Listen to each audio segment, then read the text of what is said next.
സാസ് medical കോളേജിന് കൂടുതൽ സീറ്റുകൾ അനുവദിക്കുന്നതിനായി മെഡിക്കൽ കൗൺസിൽ ഓഫ് ഇന്ത്യയുടെ അനുമതി ലഭ്യമാക്കാമെന്ന് ഉറപ്പു നൽകി കോഴ കൈപ്പറ്റിയ ബിജെപി നേതാക്കൾക്കെതിരെ വിജിലൻസ് അന്വേഷണം നടത്തണമെന്ന് കോടിയേരി ബാലകൃഷ്ണൻ ആവശ്യപ്പെട്ടു. വിഷയം ബിജെപിയുടെ പാർട്ടി കമ്മിറ്റി അന്വേഷിക്കേണ്ട വിഷയമല്ലെന്നും കോടിയേരി പറഞ്ഞു.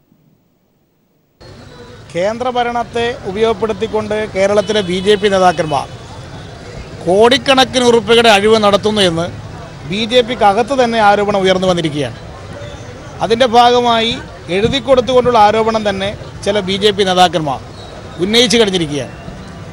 ഈ പശ്ചാത്തലത്തിലാണ് ബിജെപിക്ക് തന്നെ ഒരു കമ്മിറ്റിയെ ഇതിൽ നിശ്ചയിക്കേണ്ടി വന്നു. കമ്മിറ്റി അന്വേഷിച്ച ആരോപണത്തിന് വസ്തുതയുണ്ട് എന്ന് കണ്ടെത്തിയതായിട്ടാണ് റിപ്പോർട്ട് പുറത്തു വന്നിരിക്കുന്നത്. ഇതുമായി ബന്ധപ്പെട്ട് പുറത്തു വന്നിരിക്കുന്ന ആക്ഷേപത്തിൻ്റെ പേരിൽ വിജിലൻസ് കേസ് രജിസ്റ്റർ ചെയ്ത് അന്വേഷിക്കുകയാണ് വേണ്ടത്.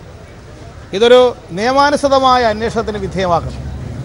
അഴിമതി എന്നുള്ളതൊരു പാർട്ടി അന്വേഷിച്ച് മൂടിവെക്കേണ്ടുന്ന കാര്യമല്ല.